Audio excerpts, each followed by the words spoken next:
মধ্যে তারা তাদের গণতান্ত্রিক অধিকার রক্ষা করতে পারেন, সেই দায়িত্বটা পালনে সম্পূর্ণভাবে ব্যর্থ হয়েছে। এটুকুই আমি বলব। এখনো পর্যন্ত কতটা বুথে এরকম অঘটন ঘটেছে বলে আমাদের রেকর্ডে আছে? পাশাপাশি আপনারা কি রিপোলের জন্য কোনো রকমের চিন্তাধারা এখন থেকে করছেন? শুনুন, এটা দিনের শেষে পর্যালোচনা করে কি হবে রিপোল তো এই জিনিসগুলো পুলিশ প্রশাসন কগনিজেন্স নিচ্ছে না। আমি তো বললাম যে ভেতরে ছাপাবাজি চলছে না। আমি এই জায়গায় কিন্তু ইলেকশন কমিশনকে আমি সার্টিফিকেট দিচ্ছি যে বাই ইলেকশনে ওই ধনপুরের মতো বক্সনের মতো বাই ইলেকশনে যে গিয়ে দাঁড়িয়ে থাকতো দেখিয়ে দিলে ভোট, এইগুলো হচ্ছে না এই জায়গায়, ঠিক আছে। কিন্তু ভোটারদেরই যদি তুমি আসতে না দাও, একটা সেকশন ভোটার যাদেরকে তারা চিহ্নিত করতে পারে, হয়তো বা তারা গেলে এদেরকে ভোট দেবেন, তাদেরকে ছাড় দিচ্ছে। বাকি সমস্ত জায়গায় বাড়ি বাড়ি গিয়ে আটকানো, ধমকি দেওয়া, লাইন থেকে টেনে বের করে পড়া, পুলিশদের মারধর করে বের করে দেওয়া। এবং এক্ষুনি কিছুক্ষণ আগে আমার রাধানগর 23 নম্বর ভাগের কিছুক্ষণ আগে ও সকালবেলা থেকে হুমকির মুখে বেরোয়নি, বাড়িতে গিয়ে ওই পরাজিত প্রার্থী 6 আগরতলার বাড়িতে গিয়ে তার মিসেসকে যদি সিঁদুর যদি তোমার রাখতে চাও, শীতের সিঁদুর যদি রাখতে চাও, তোমার স্বামীকে এক্ষুনি বের করে আনো, নয়তো কিন্তু এই বিকেলবেলার মতো মার্ডার হয়ে যায়, তখন কিন্তু আমাদেরকে দোষ দিও না। এই বৌদ্ধমেলা ঘাবড়ে কান্নাকাটি করতে করতে করতে সজোরে এসে এই 23 নম্বর ভাগে আরও বেশ কয়েকটি বুথ ছিল, ভোটাররা দেখেছেন কান্নাকাটি করছে, ওর বরকে বের করে আনতে হবে। কেন? এই ঘটনা, এই যদি পরিস্থিতি হয়, মোস্ট আনফর্চুনেট। সুধীরবাবু, মন্ত্রী সুশান্ত চৌধুরীর বক্তব্য বিরোধী দলের এজেন্ট দেওয়ার লোক নেই, এজন্য ভোট কেন্দ্রগুলিতে এজেন্ট নেই, কি বলবেন? এটা তো সরকারের ব্যর্থতা। তার মানে কি কোনো বুথে 1-2 ভোটও পাবে না? যতই রেগিং করুক, যতই আটকাক, সুশান্তবাবু এলাকায় কি কোনো বুথে কংগ্রেস ভোট পাবে না? ভোট পাওয়া মানেই তো এখানে আমাদের সমর্থকরা রয়েছে, সমর্থকরাই তো দায়িত্ব পালন করেন ভোট পোলিং এজেন্ট হিসেবে। এগুলো ঠিক না। ভোটারদের আপনাদের ভোট পার্সেন্টেজ দেখলে তো বুঝতে পারবেন, আমাদের তো ঐতিহ্য 90 to 93 ভোট পার্সেন্ট। দিনের শেষে দেখবেন কি পরিমাণ আটকায় এরা। এই সবটা ভোটই তো কংগ্রেসের প্রার্থীর মনে করে করছে।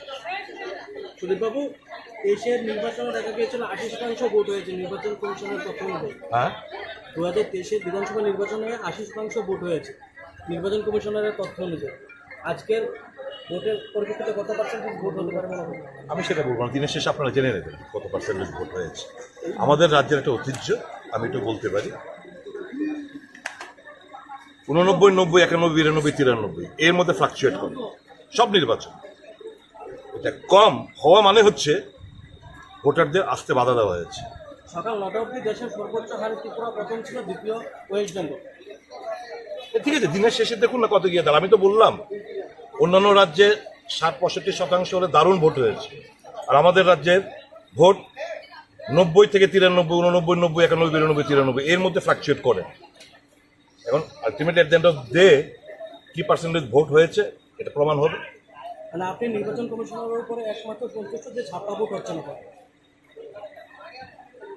ভেতরে কোনো কারচুপি হচ্ছে না, যে আমার সামনে গিয়ে দেখিয়ে ভোট দাও, এই জিনিসগুলো হচ্ছে। আমি তো এদেরকে সার্টিফিকেট দিচ্ছি এই জায়গায় দে হ্যাভ সাকসেসফুল। কিন্তু ভোটার আমরা তো বারংবার আশঙ্কা প্রকাশ করেছি আগের থেকেই যে ভোটারদের কিন্তু এই রাস্তা সেন্সিটিভ এরিয়া, এগুলো রাস্তা কিন্তু বাধা দেবে, পুলিশি বন্দোবস্ত রাখো, টহল বন্দোবস্ত রাখো। কোথায় শাসকরা দাবি করছে যে শান্তিপূর্ণ ভোট হচ্ছে? ছেড়ে দিন, ওরা যাই বলুক, আমরা সকলকে চিনে রেখেছি। ইন্ডিয়া জোট, এই নির্বাচন ইন্ডিয়া জোট জিতবে। We have identified all those criminals, এটাকে বলে দিলাম। সবাই এই গণতান্ত্রিক উৎসবে ভোটাধিকার প্রয়োগ করতে পারতেন, খুবই খুশি হতাম। সারা রাজ্যে সকালবেলার থেকে যে খবর আমরা পাচ্ছি, ভোট কেন্দ্রের ভিতরে হয়তো বা ছাপ্পা ভোট হচ্ছে না, কিন্তু একটা বিশাল সংখ্যক ভোটারদের ভোট প্রয়োগ করতে দিচ্ছে না। তাদেরকে অনেক জায়গায় থেকে সকালবেলা থেকে লাইন থেকে টেনে বের করে দেওয়া হয়েছে, রাস্তা দিয়ে আসার সময় বাধাপ্রাপ্ত হয়েছে। পোলিং এজেন্টরা যারা সাহস নিয়ে ঢুকেছিল 1686 মধ্যে প্রায় আনুমানিক 1362 না কতজন সকালবেলা ঢুকেছিল। বিশাল অংশকে মোর দেন 50% যা ঢুকেছিল তাদেরকে তাড়িয়ে দেওয়া হয়েছে, ইনক্লুডিং যে এলাকা থেকে আমি প্রতিনিধিত্ব করি সেই এলাকাতেও। ওই এলাকার পরাজিত প্রার্থী যদি উনি এলাকার ভোটার না, নির্বাচন কমিশনের রুলস মোতাবেক এই এলাকাতে ঘুরতে পারেন না, কিন্তু গুন্ডা বাহিনীদের নিয়ে সে প্রত্যেকটি বুথে বুথে পাড়ায় পাড়ায় দাবি বেড়াচ্ছে এবং ভোটারদের বিভিন্ন কায়দার শাসনে বাধা দিচ্ছে এবং পুলিং এজেন্টদের বের করে দিচ্ছে। এই চিত্র সর্বত্রই, রাজধানীর আগরতলার মধ্যে একটা সেন্সিটিভ একটা ক্যামেরার পুলিশ প্রশাসনের নজর যেখানে থাকে, এই এলাকায় যদি এই জিনিসগুলো হতে পারে।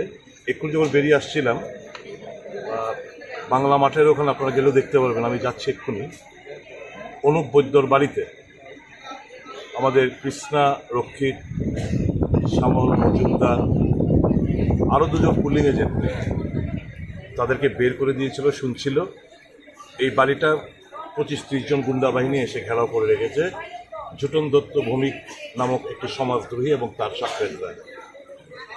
এই চিত্র সারা রাজ্য জুড়ে, এবং আপনারা দেখবেন দিনের শেষে আমাদের তো একটা ঐতিহ্য রয়েছে যে 90-93 এরকম আশেপাশে 1-2% এদিক সেদিক হতে পারে, কিন্তু এই 93-90-93 আশেপাশে ঘোরাফেরা করে যে কোনো নির্বাচন। এবার প্রথম দেখবেন যেটু ভোটারদেরকে তাড়িয়ে দিয়েছে, যেতে দেয়নি, ভোটকে আসতে দেয়নি, ভোটের পার্সেন্টেজ হঠাৎ করে দেখবেন একটা ডিক্লাইন করেছে, ছাপ্পা ভোটও হচ্ছে না। এই ভোটটা এমন না এই ভোটটা অন্যরা দিয়ে দেবে, এই ছাপ্পা ভোটটা বন্ধ হয়ে গেছে, কিন্তু দেখবেন ভোটের পার্সেন্টেজ ডিক্লাইন করেছে। অর্থাৎ কংগ্রেসি এবং কমিউনিস্ট বন্ধুদের যারা আইডেন্টিফাইড ভোটার, তাদের পরিবার পরিজনদের ভোট প্রদান করতে দিচ্ছে না। ইলেকশন কমিশন সম্পূর্ণভাবে ব্যর্থ হয়েছে। যে প্রতিশ্রুতি দিয়েছিল জনসমক্ষে যে নির্ভয়ে ভোট প্রদান করুন, আপনার ভোট আপনি দেবেন, কার্যত ডাহা ফেল। সিইও থেকে, রিটার্নিং অফিসার থেকে, এআরও থেকে শুরু করে পুলিশ আধিকারিকদের সঙ্গে যোগাযোগ করছি, সকালবেলা থেকে দেখছি, করছি, করব, কিন্তু অন্যান্য নির্বাচন তো কভার করেছেন, পুলিং বুথের বাইরে পুলিশ থাকতো, দেখেছেন তো বিগত দিন নির্বাচনগুলো, একটা পুলিশ খুঁজে পাবেন। আপনারা যান যে কোনো রাস্তায় গিয়ে ঘুরুন, এক্ষুনি চলুন আমার সঙ্গে আইটিআই এই সমস্ত এলাকায়, বিটারবন এলাকায় বিভিন্ন সমাজদ্রোহীরা পূর্ব ত্রিপুরা থেকে বিভিন্ন জায়গা থেকে এনে সব একটা ত্রাস, ভয়, ভীতি মানে ভোটারদের মধ্যে বাধাপ্রাপ্ত করছে ভোটার। কাজেই আমি বলবো, ইন শর্ট, ইলেকশন কমিশন এই পবিত্র ভোটার অধিকার এক্সারসাইজ করতে, মানুষ যাতে এই আনন্দ উৎসবের মধ্যে তারা তাদের গণতান্ত্রিক অধিকার